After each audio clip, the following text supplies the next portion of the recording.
All right, bit of delay, 7 minutes. That's fine. Things happen. But at the end of the day, we're still live. Not still, we're live now. So, hi all. Welcome back to the Gameweek That's a Navigators. surprise. Yeah, Game Week 1 done and dusted, right?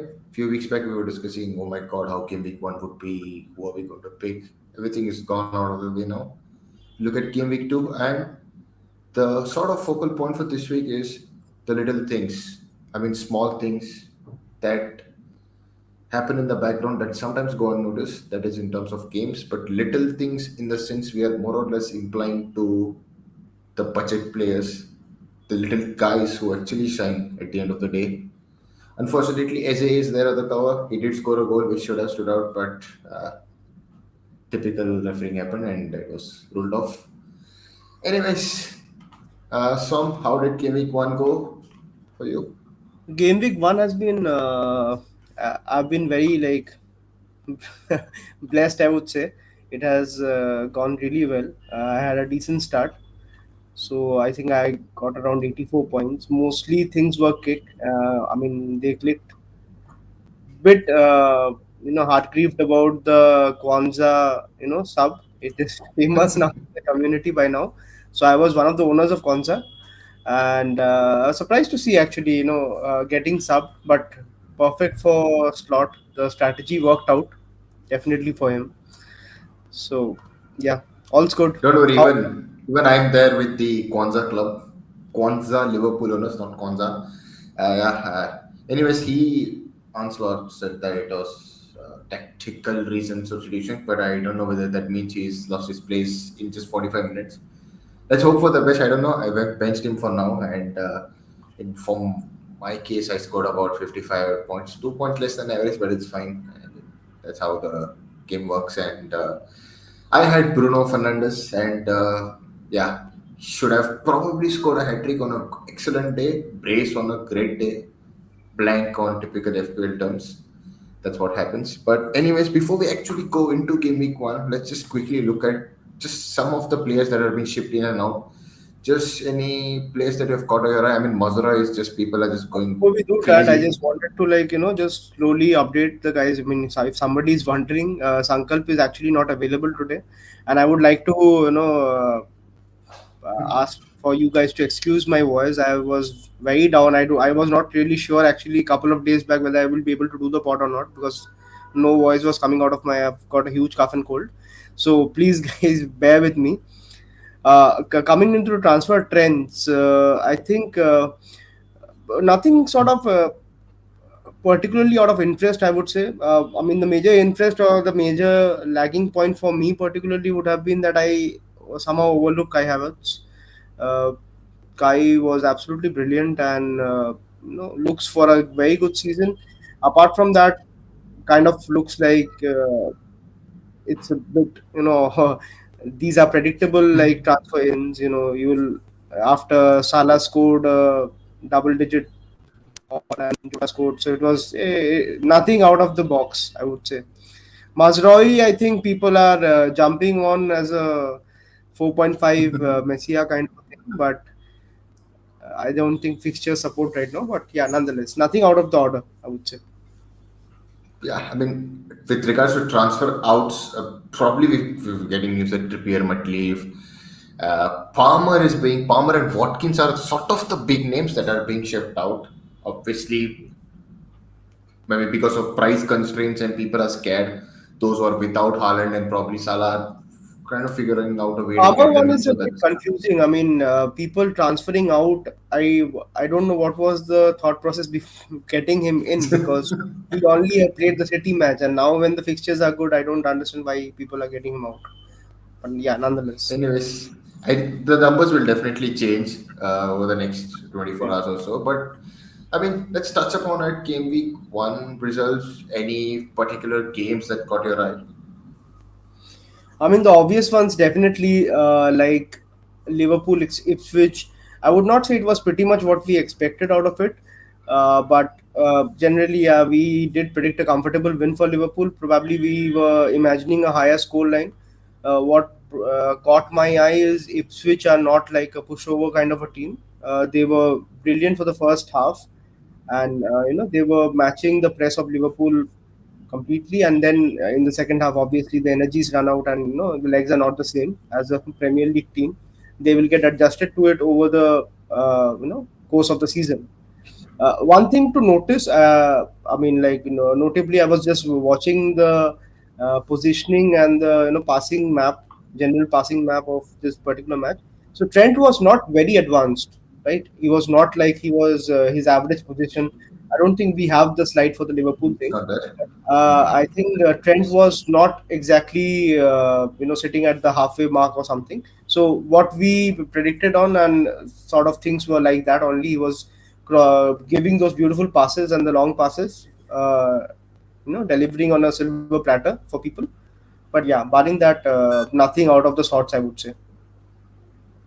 Yeah, I mean, somehow the first half they managed to keep them quiet, and I was like, "What's going on here?" But second half, Liverpool kind of showed a different, intense performance. I mean, to prove that why they've been playing in the league so far. And I mean, Ipswich, credit to them. It's not like a bad result. They did play well. So I mean, as you said, they're not a team that might be pushed over easily. So we might see good performances from them throughout the season. Sure. Similarly for Arsenal, very controlled match. Nothing out of the sorts. I would rather say that Arsenal particularly did not look totally in the rhythm, but yeah, Saka was brilliant.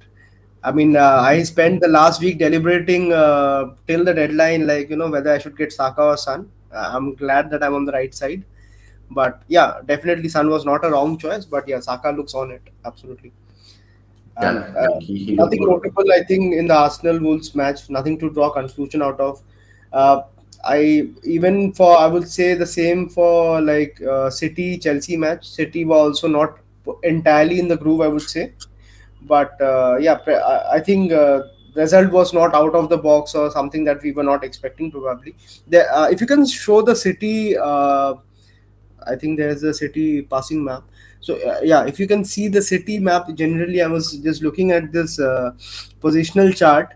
Uh, the interesting thing is about Rico Lewis. If you can see the number 82 guy in the pink mark. So Rico Lewis is actually playing a much advanced role, and which in turn I feel is hampering the progress of a Guardiol probably, because Guardiol used to last season used to progress a lot ahead. Uh, I mean, he's right now parked behind the say, half line, but Rico Lewis looks at least on par, or if not, a bit slightly more advanced than Guardiol. Expect Rico Lewis to still be playing. He's getting a lot of passes, as you can see from the arrows that are pointing towards. I mean, the general pass direction is towards him, and then he is, distributing it out to Kovacic, and who is distributing out it further. Why I mentioned Rico Lewis is because a lot of people are in the market for a 4.5 defender. I mean, obviously not anymore. Probably if you had Kwanzaa, he already had a drop, so you probably would not be able to afford Rico Lewis. But there are rumors about Anthony Robinson having a slight wrist injury. I don't see much to it, but yeah, if you are looking for a decent punt again, I will still categorize Rico Lewis. Okay, I think. One second. Sorry, technical snag, Yes. not an issue. So Happens. unless It the happens. cost situation is not sorted out, I think yeah, Rico Lewis is a decent punt. That's all I have to say about that.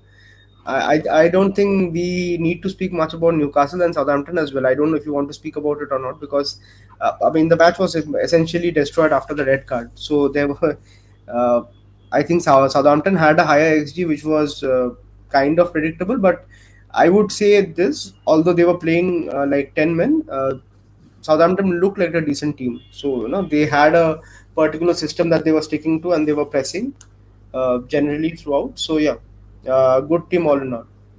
What I would like to talk about is, as the name of the episode suggests, the little things.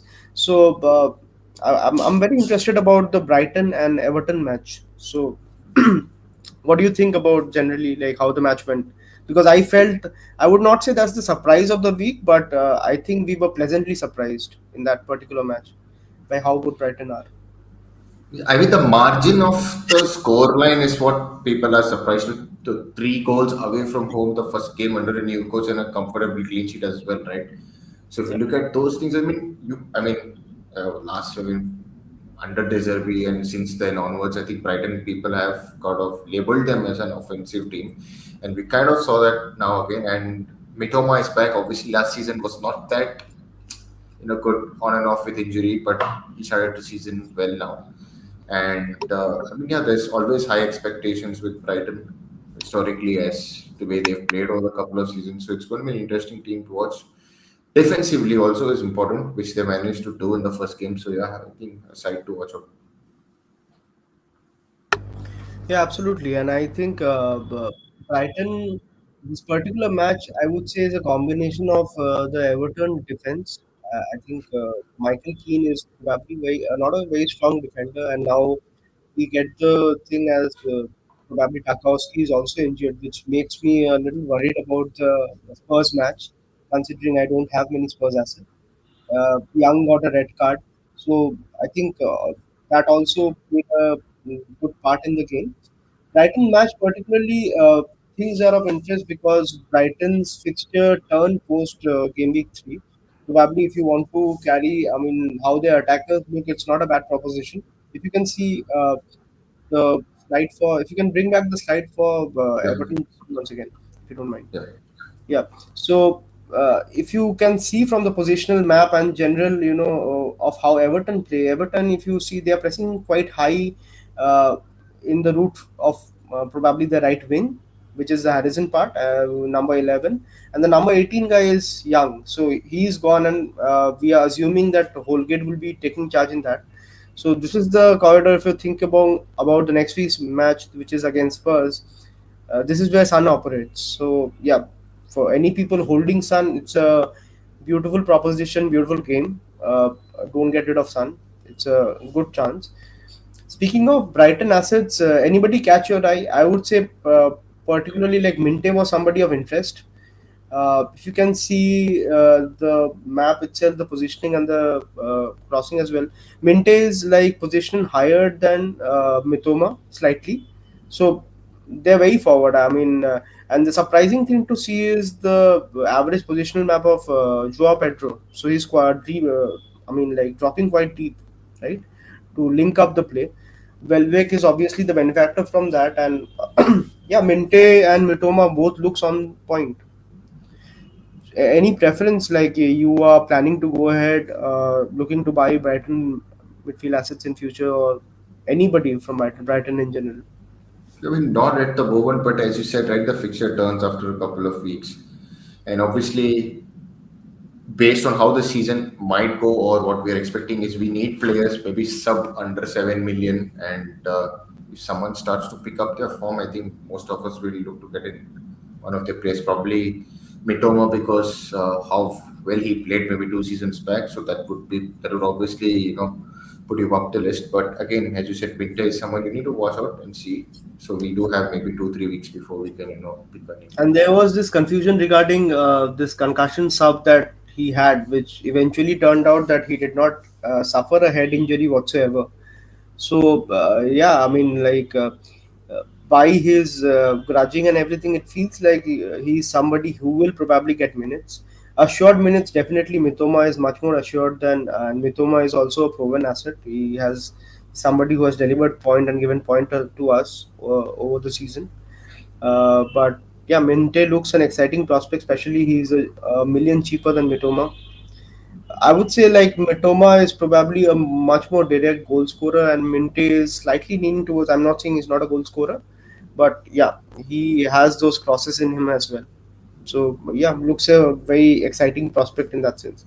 What do you think about the match against United? If somebody is looking to buy, I'm not sure. I'm sure most people will be looking to roll a transfer. But if somebody is in the market for a midfielder, do you think like United fixture is good?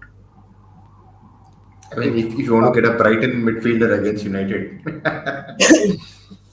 I mean, in general, if you speak, I mean, defense-wise, I mean, it's again, it's a very short sample size, even one game to say that, oh, we've improved defensively. But I don't know, it might be an open game, we never know. But based on how we've played in the first game, I mean, there is a slight change. I mean, obviously, yes, since we are going to speak about United as well, even I'll get this lineup. Uh, Yeah, it's a good segue. Let's get into United Fulham. So like how did you speak, like you tell how Yeah, you I see. mean, what we noticed immediately is that how high the line was from the defense, and which is evidently we can see that where Martinez and Maguire were, and we played a false nine because Zaxi was not that fit enough to play 90 games, so Bruno ended up playing, and obviously, stats wise, I think Bruno is underperformed the most in terms of XG. He scored obviously 0 goals with an XG of 1.1 something. Yeah, So Bruno that's a bit owners are like discrepancy. particularly unlucky. I think he had five big chances, and you can see from the positional map as well. He's the most advanced player out of the entire United midfield in that sense. So yeah, he was very like definitely Bruno owners are, I would say, unlucky. They should have got a couple of returns at least. Very happy as a non-owner in that sense. You see Zugzi starting like primarily as a striker. I don't know how much. I mean, if Tenak did have a press conference. I don't know what how much of quotes have managed to come out, but depends on his fitness. I think if he's quite fit enough, they might start him. If not, they might go with the same team because with Hoyland also like not back, they don't want to probably risk players because I think Xerxes did come with an injury from Bologna, so they are a bit concerned of So getting if players if fit. like both of them are like assured starters, I mean like sorry, both of them are fit. So who is the assured starter in that sense? Is there any particular choice or like it's not decided I as don't of know. yet? No. That's the thing. So in terms of United, I don't know how. I mean, Bruno is big, obviously because of the price point. He's more assured to play, obviously being the club captain. But other than that, I mean, Garnacho once he slowly starts integrating and he maybe just gets the slot on the right side, I think he would be someone who would be an excellent pick at 6.5 throughout the Yeah. course of the season. We need to wait and see with United, not to get carried away a lot. I'm a bit surprised with the amount of managers getting in Maserati. But yeah, maybe few weeks down the line, we can talk about I United watched fully. the United match in general. I mean, I really can't comment about how particularly good the defender is or not. I'm speaking about Mazraoui, obviously, but he generally did not look very attacking to me. Like there is no attacking upside as such from Mazraoui. Probably, I don't know, he was playing a different wing or he's attacking from a different wing or not. But he didn't seem he seemed very solid as a defender, but not very attacking in that sense. So like the kind of defenders that we shop for in FPL, Mazraoui, I mean, doesn't seem like that. I mean, we played kind of cautiously. That's the reason you probably noticed. But I think Mazura is one of the top fullbacks. I mean, we had Van Bissaka, who was an excellent defender in terms of his defensive capabilities, but obviously in terms of attack, not that great when you compare it with Dalot. But Mazura is someone who's probably on par with him. And as I said, right, throughout the course of the season, we might see United play slowly getting better and better. So, yeah, I mean, don't want to get carried away. Sure, sure. Fulham generally, I think Fulham is a team of interest because a lot of people are moving for Fulham generally in defense, or people want some kind of coverage. Definitely with, especially they, I think they have the best five next five fixtures. You can show the fixtures. So Yeah. I think they start. It starts from this particular game week with Ipswich at home and carries on. Sorry, Leicester at home, then it's Ipswich away, and then West Ham at home and Newcastle at home. So essentially three home matches in the next four. So yeah, definitely good fixtures, and it finishes off with Forest away. So good run of fixture, but nothing much to call out from this particular match. I think our particular stance would remain the same as from pre-season. Nothing suggests that Smith Rowe would not be starting or what I would say is though I will not say I'm surprised, but yeah, Pereira seemed like a lot more involved, probably more than I would have expected after Espirito came in. So he was there to take all the set pieces, and he was quite active. are in and around the box. Yeah, I mean, what I noticed was that Pereira kind of played a bit behind and Smithrow played as an uppert. And obviously, Marcus Lowe was pretty much clear that Smithrow needs game time to build up his match fitness. So that's why he hooked him off, which is completely fine. But I think Muniz looked kind of threatening in few occasions. Somehow the shot got blocked, the shot went off, and Onana saved, something like that. But I think Muniz, someone who looked good, so he was a Muniz bit was threatening. somebody who was more into the box, I would say, and then occasionally we didn't exactly get to see the late run-ins from Smith Rowe in the box due to probably the kind of opposition that they were playing. They were also cautious. They were away to United, so yeah, nothing much to read into it. I think. Yeah, let's move Yeah. on to the next match. Okay, let me. Any particular match that other than Brighton and Everton that caught your interest? I mean, I don't know, Leicester Spurs, right? It was an I want interesting game, and Vardy somehow managed to rattle people on the pitch, and So that's I just was giving him watching this particular match, Leicester and Spurs. I watched till the first half. I will admit I went to sleep after the first half because how I saw the first half, if you see the positional map of Spurs, they are pressing very high, right? And they are almost living in the final third of the opposition. And seeing the first half, it was almost like I felt that I'm like understaffed. Right? I had Petro Porro in my team, and I was lucky enough to get the goal. But yeah, it felt like they would go and it will be somewhat around a 4-5 nil kind of a score line. But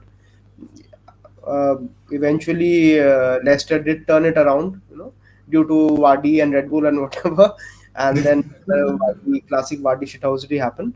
Love Vardy for that, by the way. But yeah, a bit surprising, how the kind of standards dropped in the second half.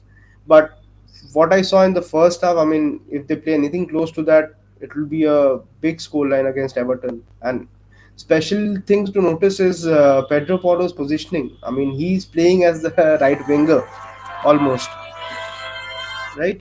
So he's nowhere. He's number 23. He's nowhere close to his half or his defense or anything like.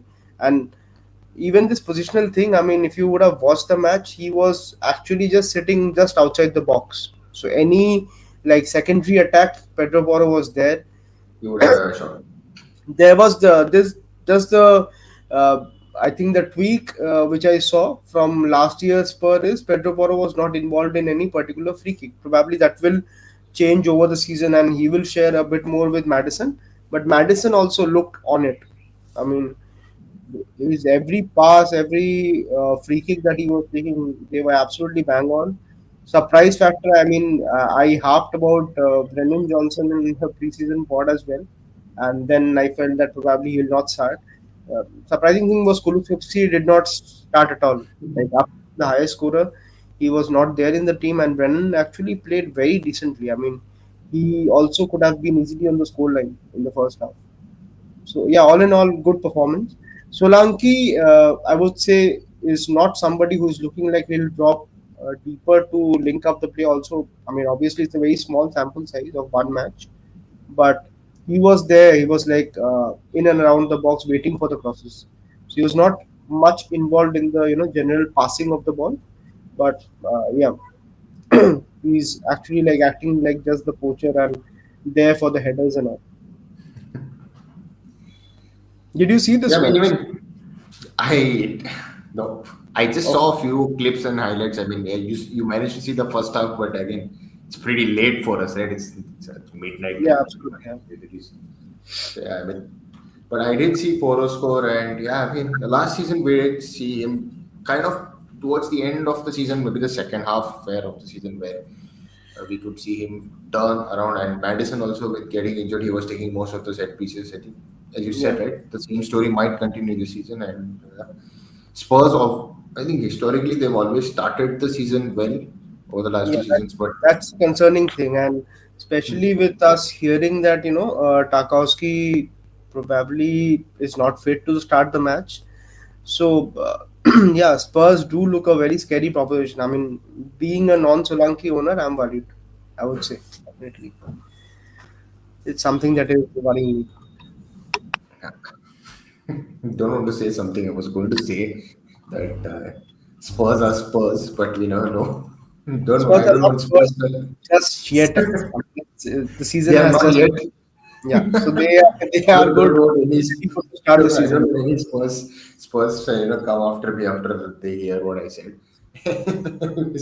Let's. Think you're done with game week one. Let's move on to game week I think two. one match we also should speak about from game week one is the Aston Villa and West Ham match.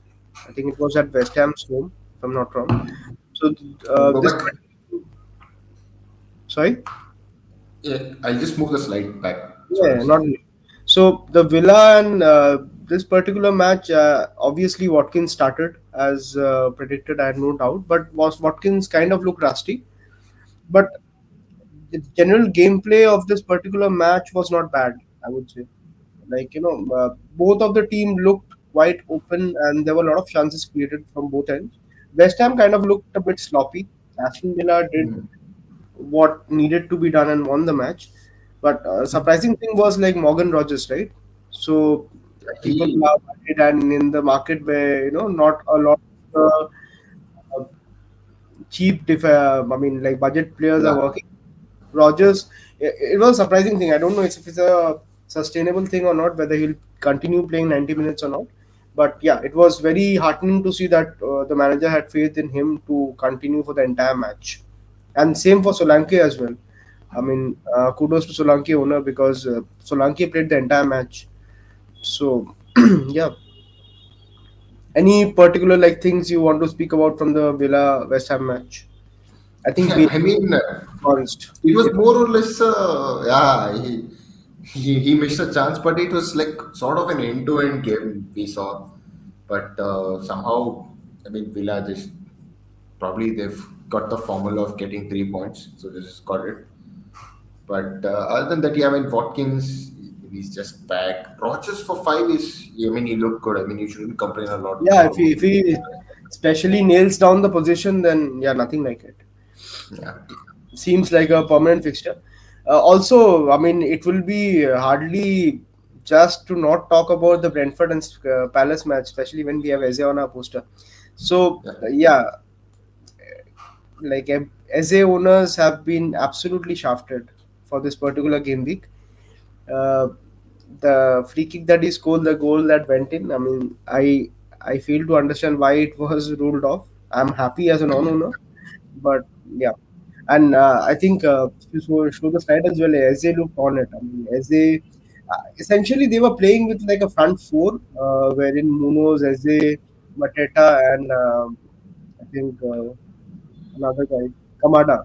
Kamada, they were essentially all like, playing very high, and they were playing as a unit going forward. Even I think Mitchell was also very like advanced. Yeah. The positional thing does not show it on this map, but Mitchell also was pretty advanced. But yeah, again, kudos to Munoz owners. They got an assist. Good match. Brentford, surprisingly, they looked well, right? People expected them probably not to be that good with the uncertainty around Tony. And yeah, another like darling player of FPL, Ryan Mbumo, suddenly comes into the once again. I absolutely, we spoke about him in the midfield pod as well, and yeah, he came good and he was the most advanced. With Tony out of the picture, things are looking good. We know he'll take penalty. He's a good penalty taker, and yeah, good fixtures from game week 6. I Definitely mean, something to look forward to. even Visa is he's a unpredictable player. You don't know which Visa is going to turn up. That's one more thing. So once he I plays, generally feel like Visa is I mean, not FPL wise, but otherwise he's a very consistent player in that sense, hmm, right? So even he puts in the work rate, runs a lot, and good player all in around. yeah, So yeah, once if Tony leaves, I think, and if Brentford keep up the pace, We Mhm. might have two more options under again what 7.5. So let's see. Yeah, Ranamumo is absolute gold.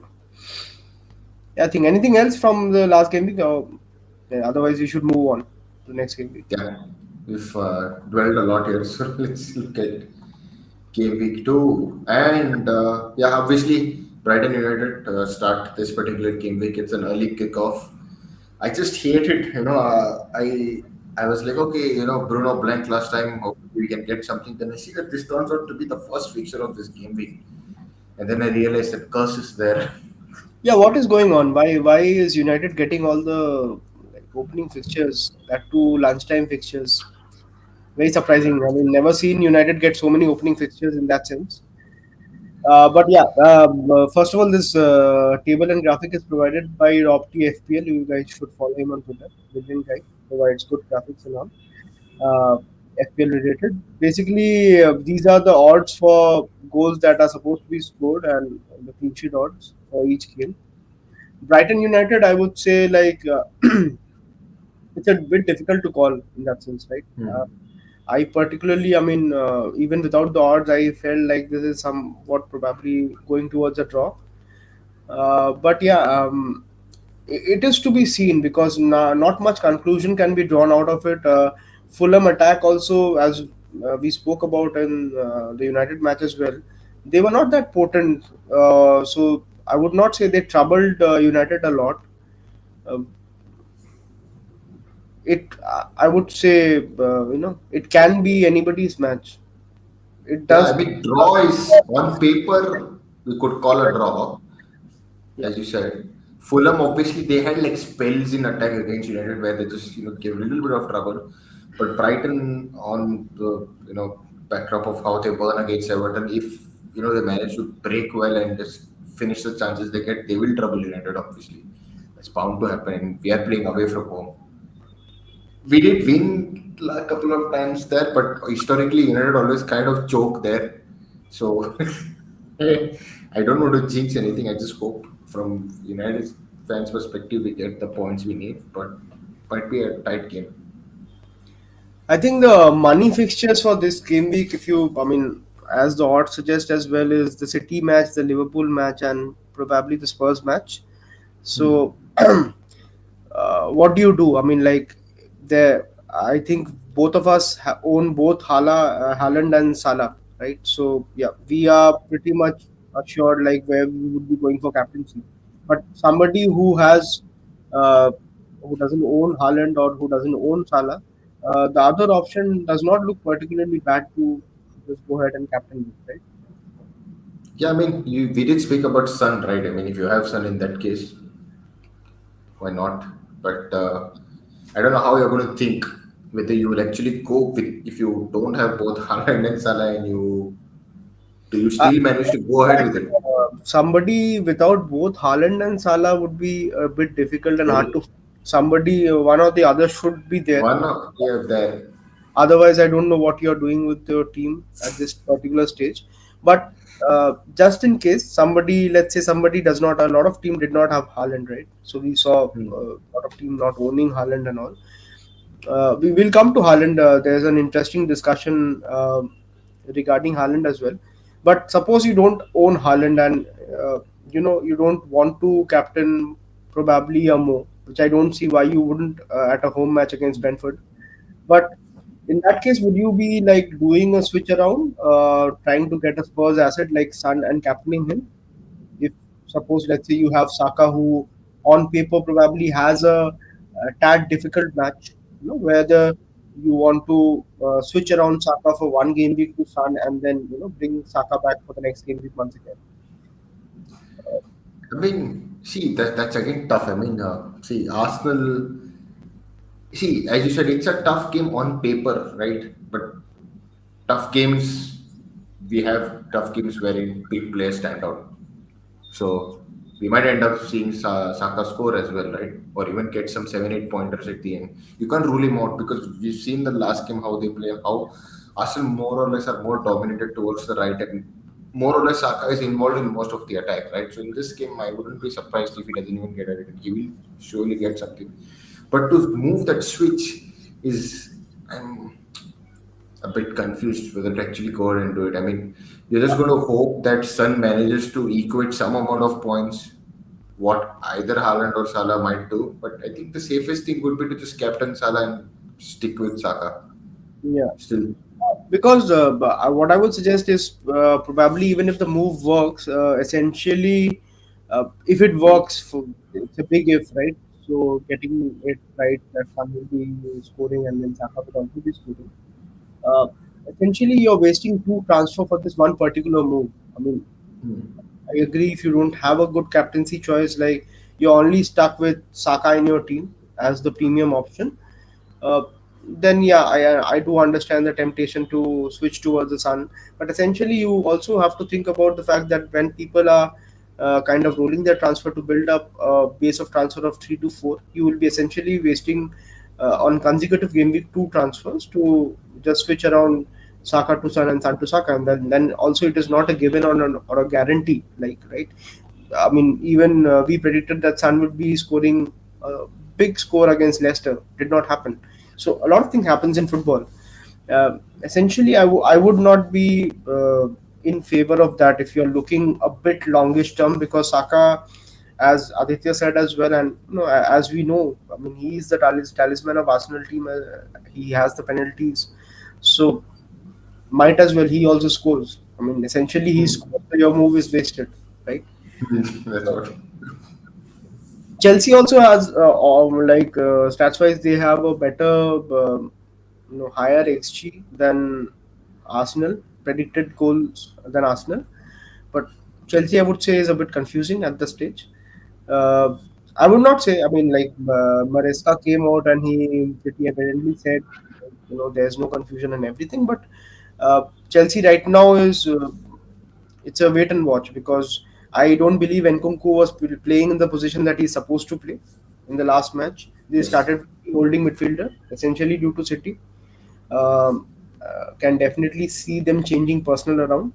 So once it settles, and it is not even a home match that you need to go for a Chelsea asset. So yeah, I think wait and watch would be game week three would be a better time to take a call on Chelsea assets whether you want to own or not. I was certainly one with an eye of owning or getting somebody from Chelsea, but yeah, right now I'm taking a backseat and I'm evaluating whether it should be a Chelsea guy, it should be a Brighton guy, or it should be somebody else from some other team like Villa or somebody somewhere. One interesting thing of discussion, Aditya, is like a lot of people, not people who are like playing for fun. A lot of serious people are even also considering a Haaland triple captain this game week. So, what are your thoughts on that? Yeah, very, very, very tempting, right? Haaland obviously starts the season very well. He starts running away initially, and they're playing a home fixture, home game.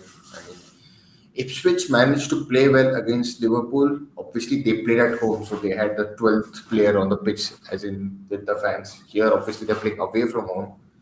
It's going to be a very tough game for them. I mean, the thing is, I expect Haaland to get a 10-pointer-ish, is what I'm guessing.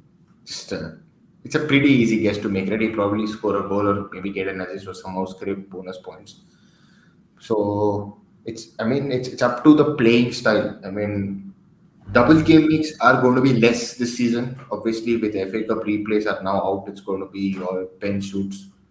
So we're not going to see a lot of double game weeks towards the end. So if I mean, it's not a bad shout. We can get it out of the way now. Is one way and get a head start in your mini leagues and so on, or wait and watch and play it around somewhere in the second half of the season. True. What I would say about this particular thing is like, first of all, if I talk about the triple captaincy chip, yes, I understand the temptation, and it's not exactly a temptation as well. Uh, we are supposed to have, as per Ben Krellin, like we are supposed to have two double game weeks this year, right? Which is substantially less from what we have every year, unless something unfortunate or out of the way happens. So there might be a scenario where we all might need to triple captain a player on a single game week.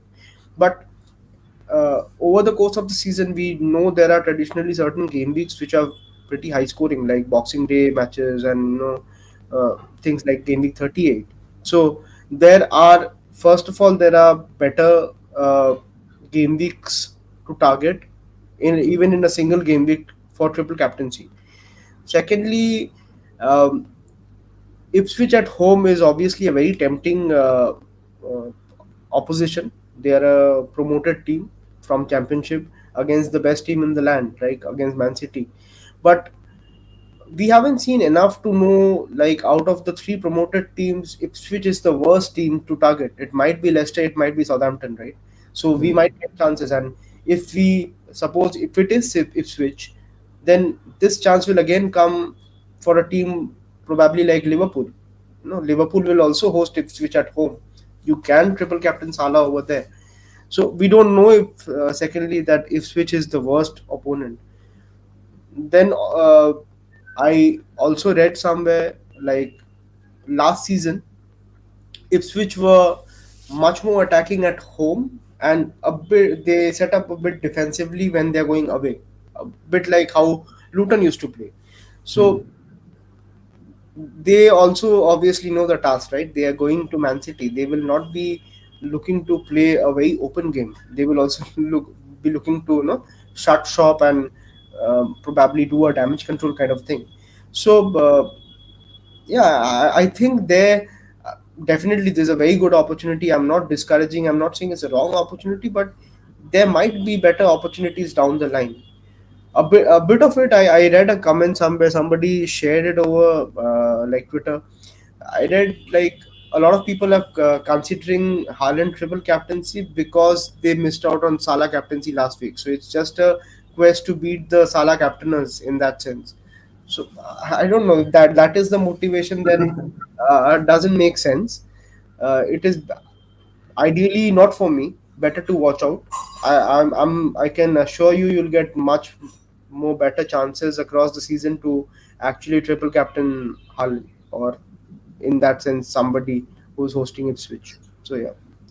Yeah, I agree. But it depends on every manager's playing style. Some people are very aggressive at the start, so they just try want to get it out of the way. But I think pretty much the most sensible thing at this point is to just wait and see how Yeah, things pan out. Let counter every team argument play. would be if somebody is on a lead, like somebody might have played a bench boost or somebody might have played some kind of a chip, and if you are wanting to get away the triple captaincy, if you're already on a good number of points, we have seen the merits. I mean, both of us have seen the merits, although it was a very much shorter tournament, the Euro tournament.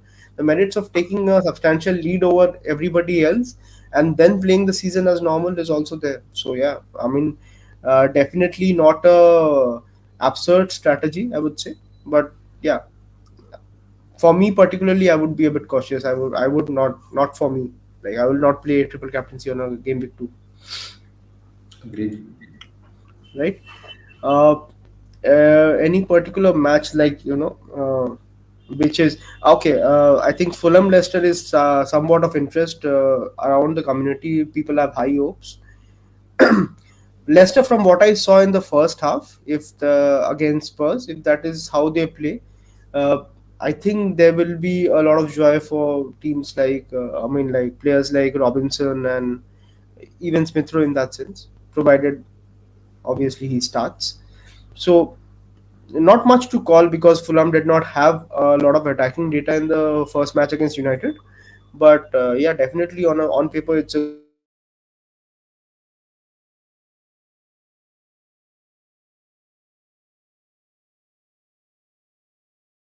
Yeah. Any fixture that is like standing out to you, like Crystal Palace, West Ham, I think SE is a very good proposition. West Ham did not look that solid defensively in that sense.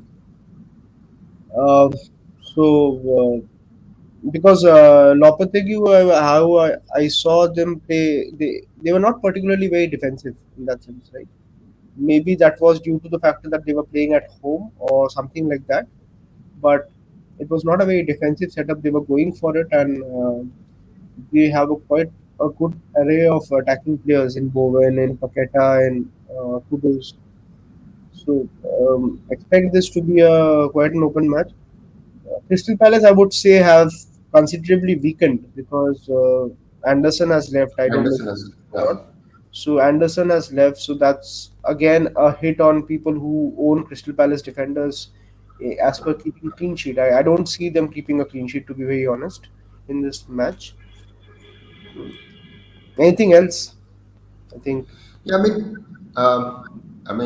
some of us have Southampton attackers. I have Adam Armstrong and yeah, 15. I think they had 15 shots or something, or 15 chances created. I don't know, last week. I mean, they played against a 10 men Newcastle, they and had 15 things didn't shots, go well. but that is all. I mean, due to especially them playing against an opposition for over an hour against like 10 men, right? Complete So go. But this game is it's a home fixture now, and obviously I think Russell Martin and they kind of play a proper brand of football, which they stick to the way that they want to play, as you said. So it's going to be an interesting game, and I have hopes on Adam Armstrong to finally at least give me some 5 points at least to make up for last game, which misery that I Brendan have. But Diaz is somebody who also looked interesting. Like he's actually like a proper out of position player. I mean, he's essentially playing as the second striker, and he's in a very advanced role. So uh, Southampton's fixture also turned from this particular game week. So they are also on a run of good fixtures, I think, for the next 6-7 matches. So yeah, somebody if you are looking for a punt or somebody out of the box, Southampton is one to consider. yes, and I Brendan think Diaz another looks very good, especially he's I think 5.5 million midfielder, so like very good option. yes, and. I think the last fixture that I think, or probably the most of managers will also look at is Bournemouth against Newcastle. We have kind of manager's favorite player, Isaac, playing the game, and Eddie Howe goes back to his former team that he managed. Pretty much luck back now. But yeah, it's an interesting game again. Newcastle will want to continue the way they started the season. Newcastle looked a bit out of groove, so I mean I think slowly and steadily they will get into the groove because uh, they do not look like the exact flowing side, and essentially if you think about it, the best fixture on their run is actually already done against Southampton. So this being an away match, Shard not being available for this particular match does not bode well for their defense, right? And Isaac, I think he particularly did not have a lot of touch in the match. I think he touched like four, five Very times. few, yeah, yeah, very So less. not much of significance. Also, it was a game state thing definitely because after the red card, entire thing changed. Uh, Murphy got subbed. Unlucky for somebody who owned Murphy as well. So yeah, I mean this is like too much less data on a playing style to actually comment Yeah. on as to what might happen in this match.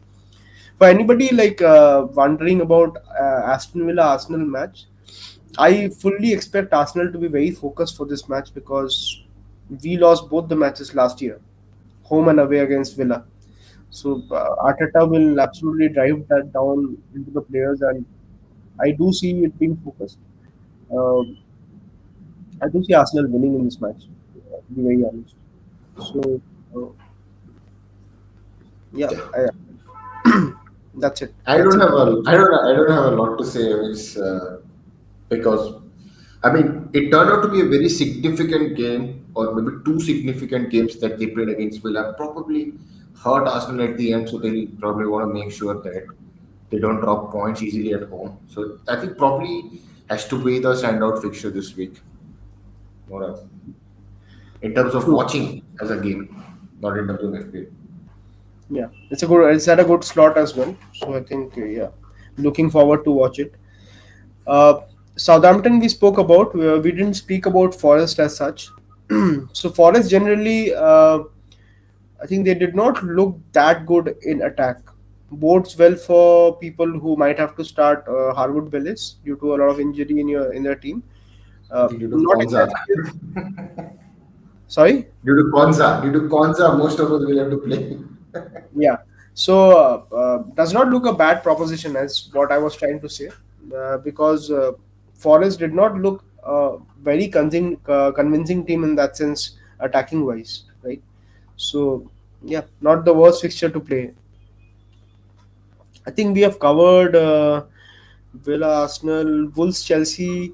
We expect Chelsea to win. I mean, I expect Chelsea probably to win this, or maybe it can be also a draw. Very difficult to call Chelsea in that sense as to what is happening. There were a lot of red cards. I mean, I think Wolves also had a red card. Wolves match, or they did not get a red card. Okay, they should have got a They red didn't card, get. but yeah, I don't know what happened there. But yeah, they did not get a red card. Not much to call. Crystal Palace, West Ham, yeah, Crystal Palace attack. I have no doubts about. There is a slight doubt about their defense. West Ham looked good attacking, and again, same question mark over defense. City, Ipswich. We've spoken about Haaland and triple captaincy. Anybody else like interest you from City? Like somebody who cannot afford a Haaland? I do think Foden might start this one. Yeah, I think Foden should start, but we need to see what Pep does. I don't know. I mean, KDB. I mean, if I KDB mean, again, particularly was it's a not that, big fee, yeah, but not that impressive, but he was very direct.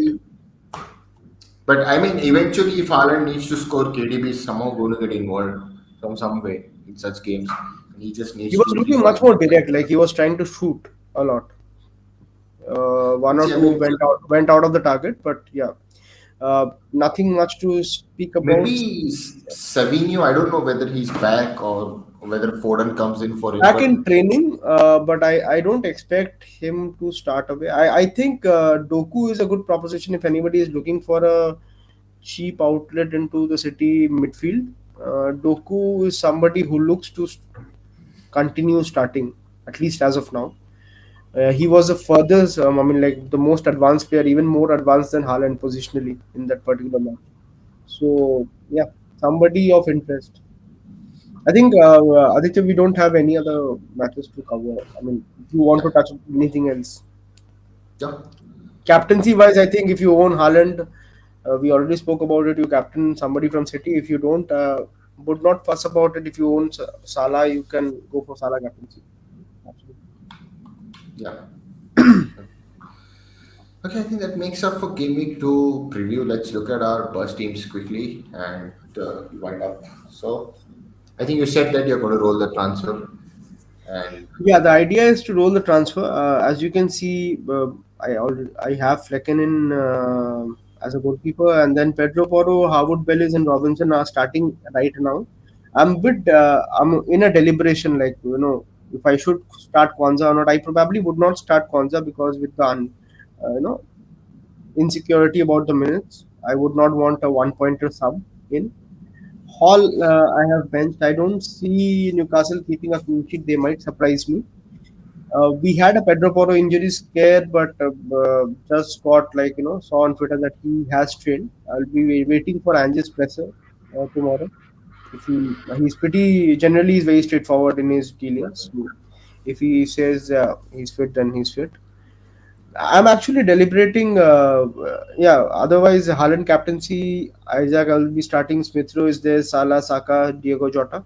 I'm deliberating whether I should play Rogers or whether I should start Hall. What do you think?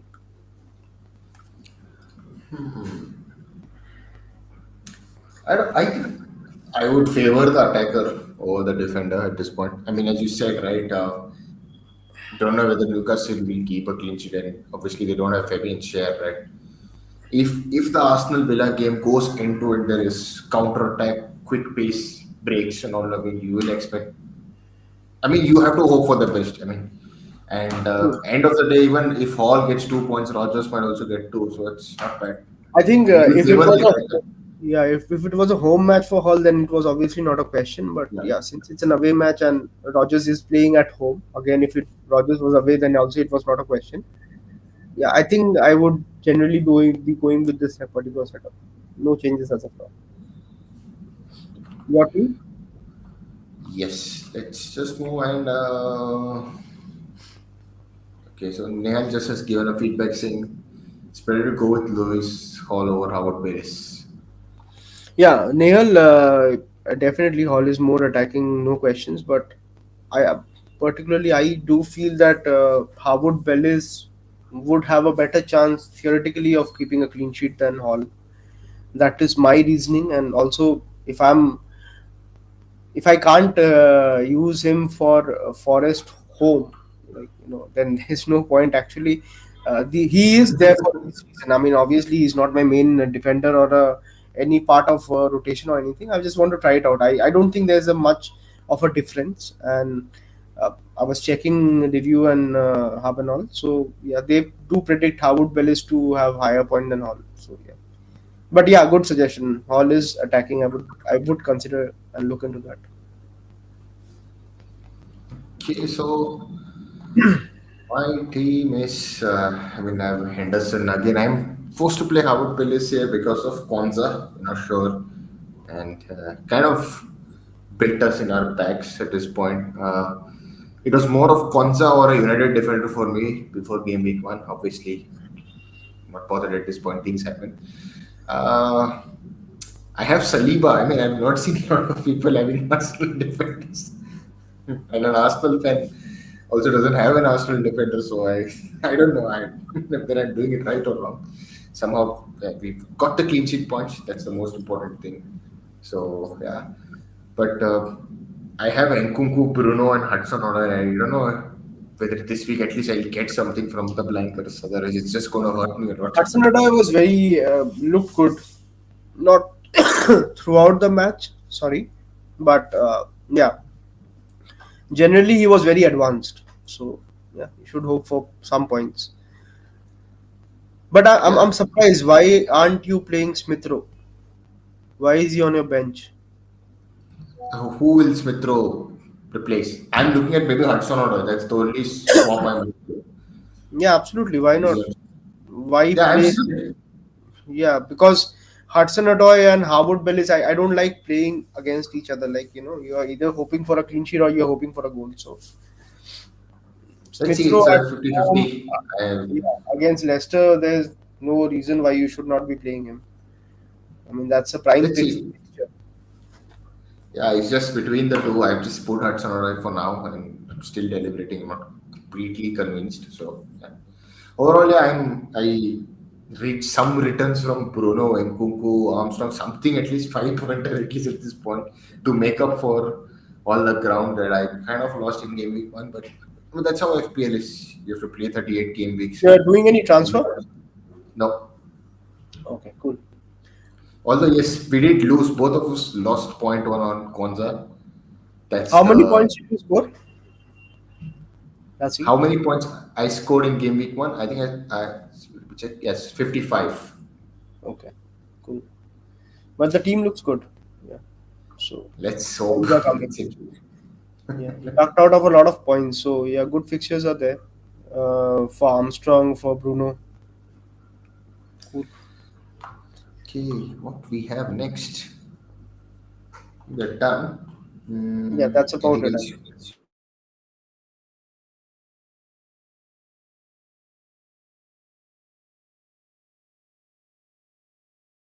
Much to go about. Only one game week's worth of data. So uh, obviously we need to look at a lot more football and go for it. Any differential picks, Aditya? Let me just get it. Yeah. Yes, I mean, differential in the sense we have to look at place. I mean, I could just say straight away Adam Armstrong maybe. He's just under 2% ownership.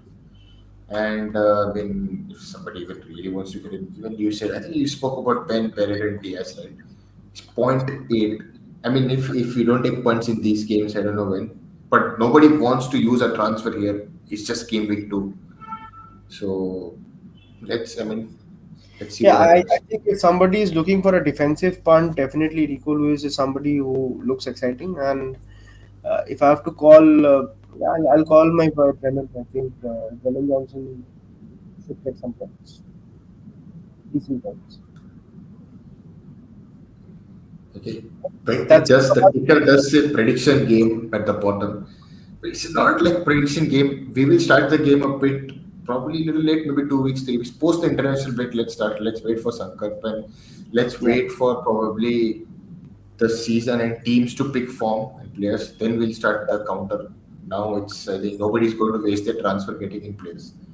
So yeah, sure, sure, sure. Anyways, thank you guys, whoever are watching, and would love your feedback. Do drop a like and subscribe if you are liking what we are doing, and definitely our strive is to improve and keep on improving. We'll come out with better contents over the season. Thank you. Good night.